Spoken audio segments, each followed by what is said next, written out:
ఓం ఓం శ్రీ గురుభ్యో నమః. ఉపనిషత్ శాంతి మంత్రం. ఓం పూర్ణమద పూర్ణమిదం పూర్ణాత్ పూర్ణముదచ్యతే పూర్ణస్య పూర్ణమాదాయ పూర్ణమేవావశిష్యతే. ఓం శాంతి శాంతి శాంతి. ఈశావాస్య ఉపనిషత్ తాత్పర్య విచారణ. ఈ తాత్పర్య విచారణ కూడా భగవత్పాదుల విరచితమే. అవిద్యా మృత్యుం తీర్త్వా విద్యా అమృతమశ్నుతే వినాశేన మృత్యుం తీర్త్వా అసంభూత్యామృతమశ్నుతే ఇది శ్రుత్వా కేచిత్ సంశయం కుర్వంతి. అవిద్యతోటి మృత్యుని, విద్యతోటి అమృతత్వాన్ని, అవిద్యతోటి మృత్యుని దాటి విద్యతోటి అమృతత్వాన్ని పొందటం. ఇది ఒక మంత్రంలో వచ్చింది, 11వ మంత్రంలో వచ్చింది. వినాశేన మృత్యుం తీర్త్వా అసంభూత్య అమృతం అశ్నుతే, ఇది 14వ మంత్రంలో వచ్చింది. ఇది విన్న తర్వాత సాధారణంగా సాధకులకి సందేహం రావటం సహజం. కొంతమందికి సంశయం కుర్వంతి, సంశయం వచ్చింది, అడుగుతున్నారు, సంశయపడుతున్నారు. అతః తన్నిరాకరణార్థం సంక్షేపతో విచారణం కరిష్యామ. అందుకని ఆ సంశయాన్ని నివారించడానికి సంక్షేపంగా విచారణ చేద్దాము.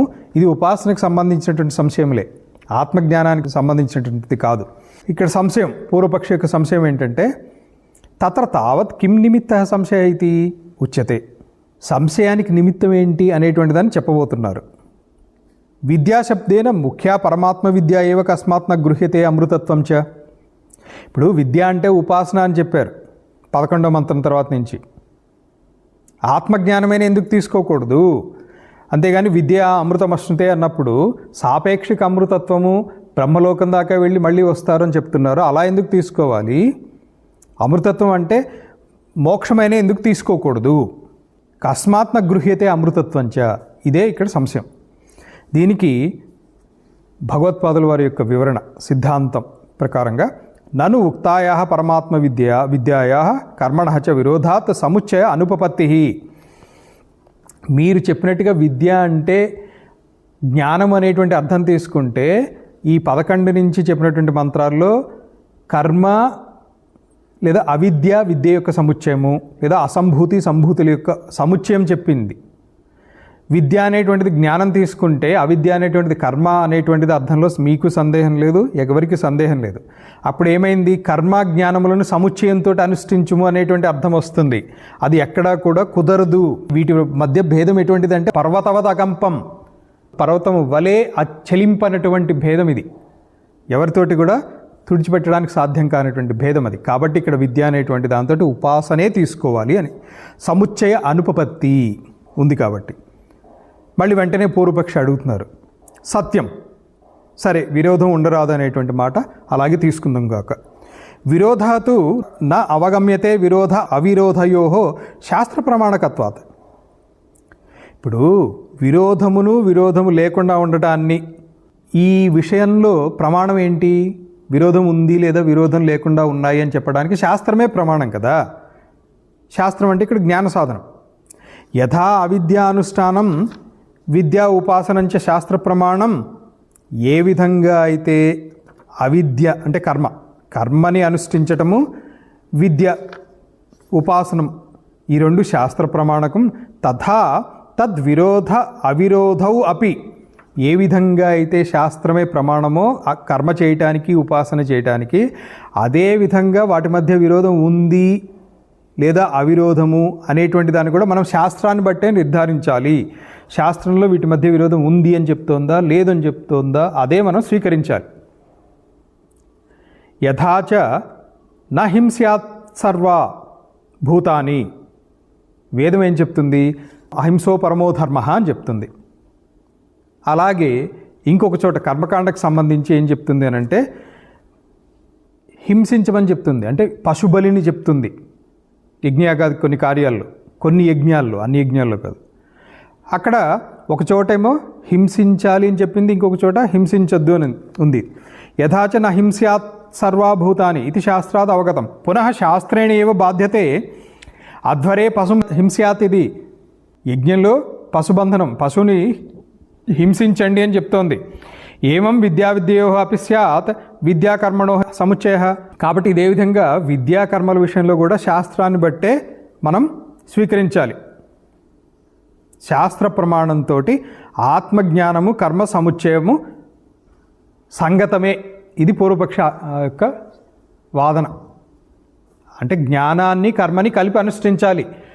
ఓన్లీ జ్ఞానమే విడిగా ఎందుకు చేయాలి? కర్మతో కలిపి చేస్తే అప్పుడు కర్మకు కూడా కాస్త వాల్యూ పెరుగుతుంది కదా. వీళ్ళందరూ పూర్వపక్షులు ఎక్కువగా కర్మలో మునిగి తేలిన వాళ్ళు, కర్మ యందు విశేష ఆదరం కలిగినటువంటి వాళ్ళు అయి ఉండాలి. అందుకని వాళ్ళు కర్మని ఉపాసన, సరే నువ్వు చెప్పినటువంటి జ్ఞానాన్ని ఖండించడానికి మా దగ్గర ఏ శాస్త్ర ఆధారం లేదు, కానీ అదే జ్ఞానంతో ఈ కర్మను కూడా కలిపి తోసేద్దాం.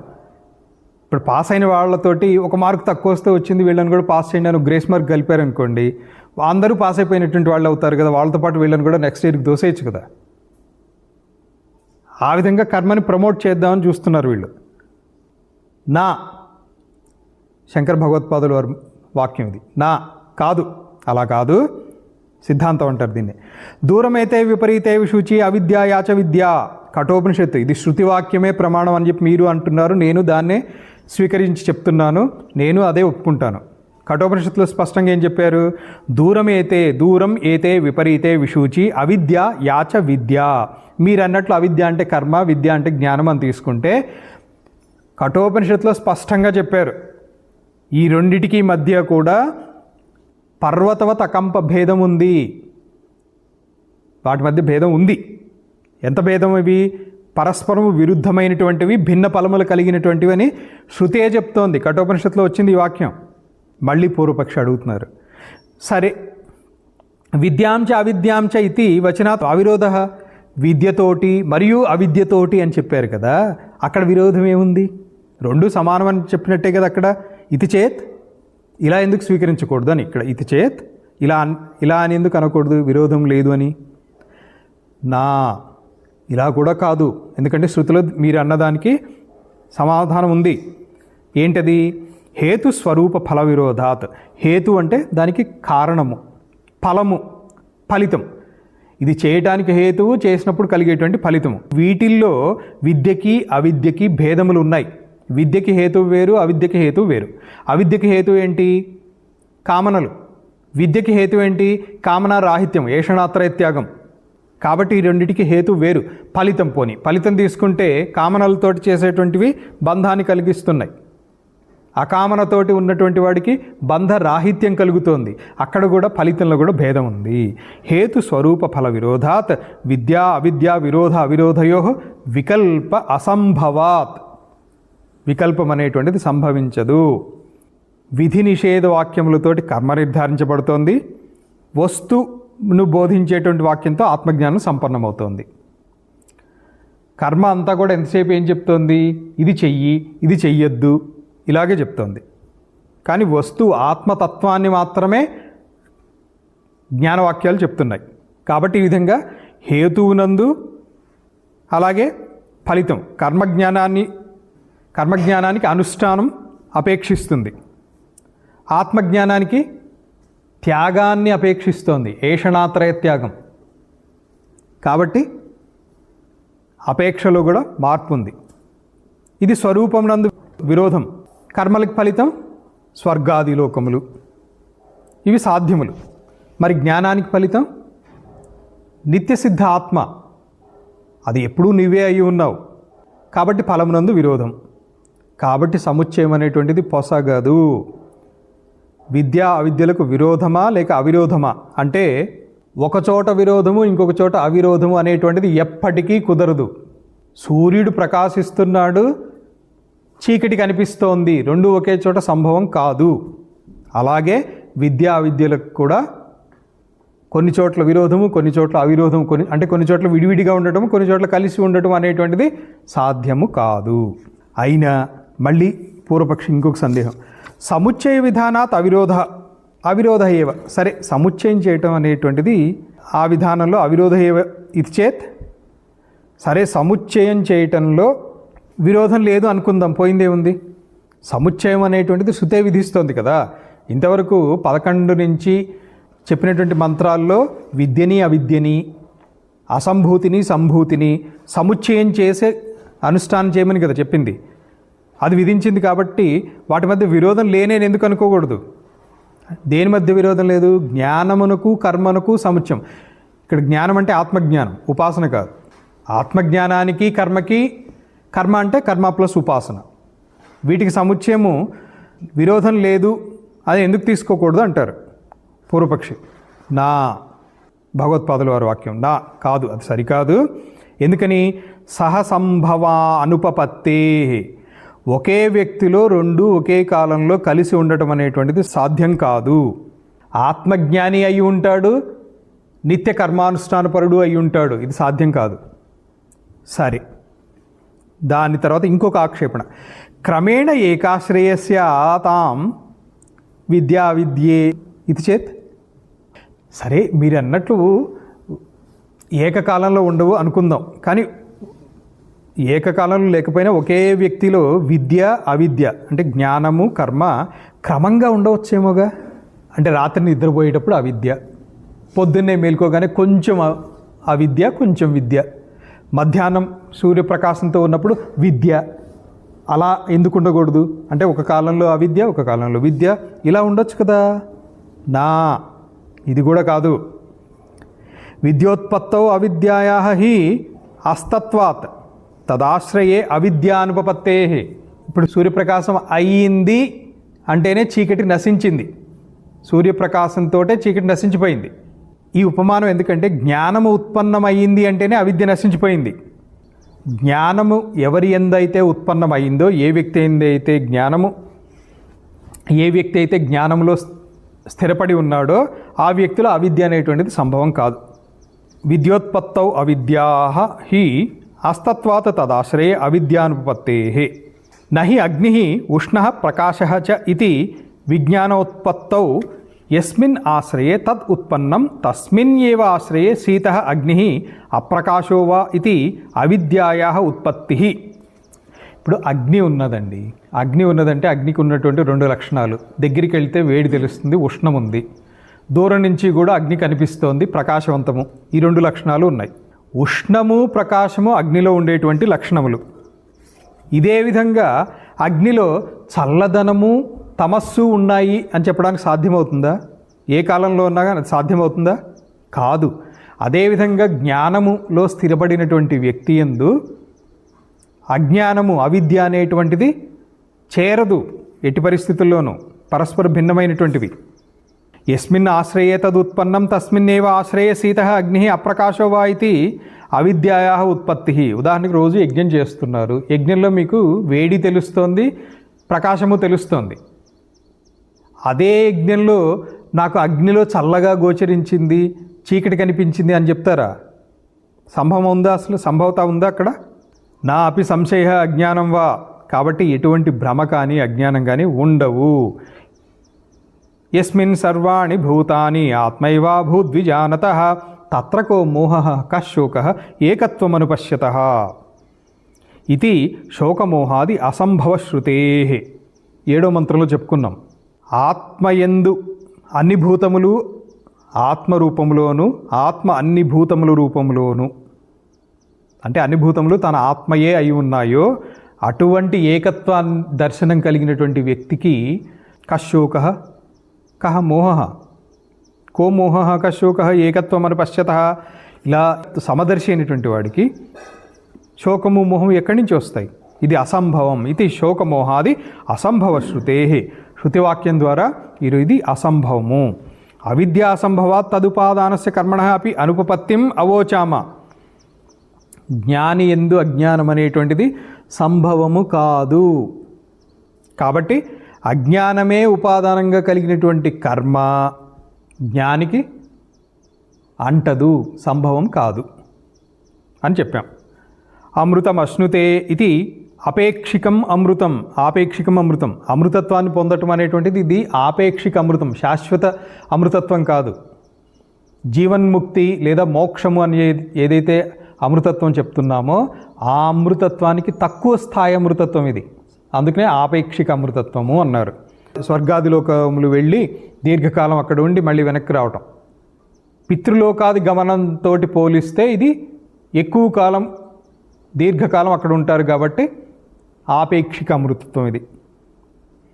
విద్యాశబ్దేన పరమాత్మ విద్యాగ్రహణే హిరణ్మయేన ఇత్యాదినా ద్వారమార్గాది యాచనం అనుపపన్నం స్యాత్.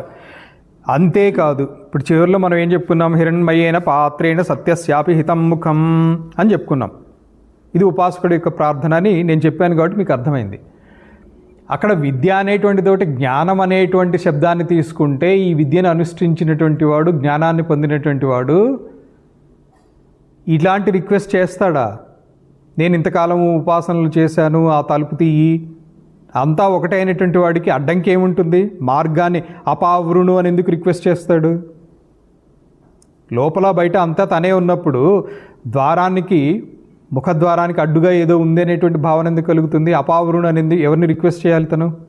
కాబట్టి ఈ శృతిలోనే ఇదే దాంట్లో 15వ మంత్రంలో చెప్పినటువంటి హిరణ్మయేన పాత్రేణ సత్యస్యాపిహితం ముఖం అనేటువంటి రిక్వెస్ట్ అనేటువంటిది విద్యాశబ్దంతో జ్ఞానం అని తీసుకుంటే అసలు ఈ రిక్వెస్ట్ చేయడానికి అక్కడ ఆస్కారమే లేదు. అలాంటి యాచనము, ద్వారమార్గాది యాచనం అనుపపన్నం స్యాత్. ఇలాంటి యాచనం అంటే రిక్వెస్ట్ చేయటం అనేటువంటిది సంభవత లేదు, అక్కడ అసంగతం అవుతుంది. తస్మాత్ ఉపాసనయా సముచ్చయో న పరమాత్మ విజ్ఞానేన ఇది యథా అస్మాభిః వ్యాఖ్యాతః ఏవ మంత్రాణాం అర్థః ఇది ఉపరమ్యతే. కాబట్టి ఉపాసన చేత సముచ్చయంగా పరమాత్మ విజ్ఞానము అనేటువంటిది అసంగతమవుతుంది. కర్మకి ఉపాసనతోటి సముచ్చయమే కానీ పరమాత్మ విజ్ఞానంతో, ఆత్మ విజ్ఞానంతో కర్మకి సముచ్చయము కుదరదు. కాబట్టి విద్య అనేటువంటి శబ్దంతో 11వ మంత్రం నుంచి ఉన్నటువంటి దాంట్లో విద్య అనేటువంటి మంత్రంతో ఉపాసన అనే అర్థమే స్వీకరించాలి అని మేము ఏదైతే వ్యాఖ్యానించి ఉన్నామో, మంత్రాలకి తాత్పర్యం ఏదైతే ఇచ్చి ఉన్నామో అలాగే స్వీకరించవలసినటువంటిదే సముచితంగా ఉంది. ఇది ఉపరమ్యతే. Hence I withdraw. కావున మేము విరమిస్తున్నాము. పునః శాంతి మంత్రం చెప్పుకొని అందరం విరమించుదాం. ఓం పూర్ణమదః పూర్ణమిదం పూర్ణాత్ పూర్ణముదచ్యతే పూర్ణస్య పూర్ణమాదాయ పూర్ణమేవావశిష్యతే. ఓం శాంతి శాంతి శాంతి. దీంతో ఈశావాస్యోపనిషత్తు సమాప్తమైంది. ఇందులో ముఖ్యంగా చెప్పినటువంటి పాయింట్స్, ఈ చరాచర విశ్వం అంతా కూడా ఈశ్వర స్వరూపమే, ఈశావాస్యమిదగం సర్వం. ఇలా గ్రహించినటువంటి వాడికి జ్ఞాననిష్ఠయందు అధికారం ఉంటుంది. అంతేగాని కులము ద్వారానో, లేకపోతే అధ్యయనం ద్వారానో, వేదాధ్యయనం చేశాను, లేకపోతే నేను శాస్త్రాధ్యయనం చేశాను, నేను ఉపాసన చేశాను, యజ్ఞం చేశాను, యాగం చేశాను, జపం చేశాను, లేదా నిష్కామ కర్మ చేశాను, ఇది కాదు అధికారం. అంతా ఈశ్వరమయమని గ్రహించినటువంటి వాడికే జ్ఞాననిష్ఠయందు అధికారము. ఇలాంటి జ్ఞానం లేనటువంటి వాడికి కర్మనిష్ఠయందే అధికారము. అజ్ఞానులే అసురులు, ఆత్మహంతకులు. దేవతలు కూడా భోగ బుద్ధితో ఉన్నటువంటి వాళ్ళు కాబట్టి వాళ్ళు కూడా అసురులే. వాళ్ళు ఉండేటువంటి లోకములు కూడా ఇంద్రియ తృప్తి కోసం ఏర్పరచబడినటువంటి కాబట్టి అవి కూడా అసురు లోకములే అని చెప్పారు. ఆత్మ నిర్విశేషంగా ఉన్నప్పటికీ కూడా ఉపాధిగతమైనటువంటి అజ్ఞానులకు సవిశేషంగా గోచరిస్తుంది. అందుకనే వాళ్ళకి ఎంతో దూరంగా ఉన్నట్టు కొన్ని కోట్ల సంవత్సరాలు ప్రయత్నం చేసినా కూడా దొరకనట్లుగా కనిపిస్తుంది. కేవలం కర్మనే ఆచరించేటువంటి వాళ్ళకి ఫలితం ఏంటి? వీళ్ళకి ఆసక్తి దేని యందు ఉంటుంది? స్త్రీ, పుత్ర, పశు, సంపద ఇలాంటి వాటి యందు ఆసక్తి ఎక్కువగా అయ్యి మరింతగా బద్ధుడు అవుతాడు. అందుకనే అంధం తమః ప్రవిశంతి ఏ అసంభూతిం ఉపాసతే అని చెప్పటం. పోనీ కేవలం ఉపాసననే ఆచరించారు. కేవలం ఉపాసనే ఆచరిస్తే ఏమవుతుంది? అణిమాద సిద్ధులు లభిస్తాయి. దాని ద్వారా పతితుడు అవుతాడు. కానీ కర్మ, ఉపాసన రెండింటిని కలిపి అనుష్ఠానం చేయటం ద్వారా ఏమవుతుంది? స్వాభావిక కర్మ జ్ఞానములు అనబడేటువంటి మృత్యువును దాటి ఈ ఉపాసన వల్ల దేవతారు స్వరూపం అనేటువంటి అమృతత్వాన్ని పొందుతాడు. ఏరు సముచ్చయం చేసినటువంటి వాడు. కేవలం ఉపాసన చేసినటువంటి వాడు సిద్ధులు మాత్రం పొందుతాడు, పతితుడు అవుతాడు. కర్మ, ఉపాసన సముచ్చయం అనుష్ఠానం చేసినటువంటి వాడు ఉపాస్య దేవతాలోకాన్ని పొందుతాడు. అందుకనే గమనిస్తే గురుదేవులు కానీ, మలయాళ స్వాముల వారు కానీ రెండింటినీ సూచించారు. శ్రీ విద్యా ఉపాసన, అలాగే శ్రీ విద్యకు సంబంధించినటువంటి యజ్ఞయాగాది కర్మలు, కుండలిని యోగ ధ్యానము. ఇది కర్మ, ఉపాసన సముచ్చయమునకు ఒక బెస్ట్ ఎగ్జాంపుల్. చాలామంది ఇలాంటి ఎగ్జాంపుల్స్ చెప్పడం కూడా తెలియదు పాపం. వ్యాకృత అవ్యాకృత ఉపాసనలను వేర్వేరుగా అనుష్ఠించడానికంటే, వ్యాకృతం అంటే కనిపించేటువంటి జగత్తు, దేని ఎందైతే వ్యాకృత జగత్తు అంతా కూడా బీజరూపంగా ఉందో అది అవ్యాకృతము. ఇవి కూడా విడివిడిగా ఉపాసన చేస్తే నష్టమే. రెండింటినీ కలిపి అనుష్ఠానం చేస్తే వ్యాకృత ఉపాసన వలన అనైశ్వర్యాది మృత్యువును దాటి అవ్యాకృత ఉపాసనతోటి ప్రకృతి లయము అనేటువంటి స్థితిని పొందుతారు. ప్రకృతి లయము అనేవాడేటువంటి అమృతత్వాన్ని పొందుతారు. పతంజలి యోగ సూత్రాల్లో కూడా ప్రకృతి లయులు అవుతారు అనేటువంటిది ఈ శబ్దం అక్కడ కూడా వస్తుంది. సంసార గతి ఇంతవరకే. ఇది దాటితే కానీ శాశ్వతమైనటువంటి అమృతత్వం లభించదు. కర్మ ఉపాసన సముచ్చయకర్త అంటే ఈ రెండు కలిపి అనుష్ఠానం చేశాడు, మరణకాలం ఆసన్నమైంది. ఇలాంటి ఉపాసనకర్త ఎటువంటి ప్రార్థనని చెయ్యాలి, చేస్తాడు. ఉపాస్య దేవతానుగ్రహంతో ఉత్తరాయణ మార్గము ద్వారా సాపేక్షికమైనటువంటి అమృతత్వాన్ని పొందుతాడు. ప్రకృతి లయ పర్యంతము అనిత్య ఫలమైనటువంటి సాపేక్షిక అమృతత్వాన్ని ఇచ్చేటువంటి ప్రవృత్తి ధర్మాన్ని, నిత్యఫలమైనటువంటి నిరపేక్షికమైనటువంటి అమృతత్వాన్ని ఇచ్చేటువంటి నివృత్తి ధర్మాన్ని ఈ ఉపనిషత్తు ఉపదేశించుతున్నట్లుగా 11వ మంత్రం నుంచి మాత్రమే చూస్తే కనిపిస్తుంది. కానీ 8వ మంత్రం వరకు చూస్తే జ్ఞానము గురించే ఉంది. ఆ జ్ఞానములో నిష్ట కుదరనటువంటి వాళ్ళకి తర్వాత మంత్రాల్లో కర్మ ఉపాసన కలిపి చేయండి అని చెప్పడం జరిగింది. శాంతి మంత్రం చెప్పుకొని విరమించుదాం. ఓం పూర్ణమద పూర్ణమిదం పూర్ణాత్ పూర్ణముదచ్యతే పూర్ణస్య పూర్ణమాదాయ పూర్ణమేవావశిష్యతే. ఓం శాంతి శాంతి శాంతి.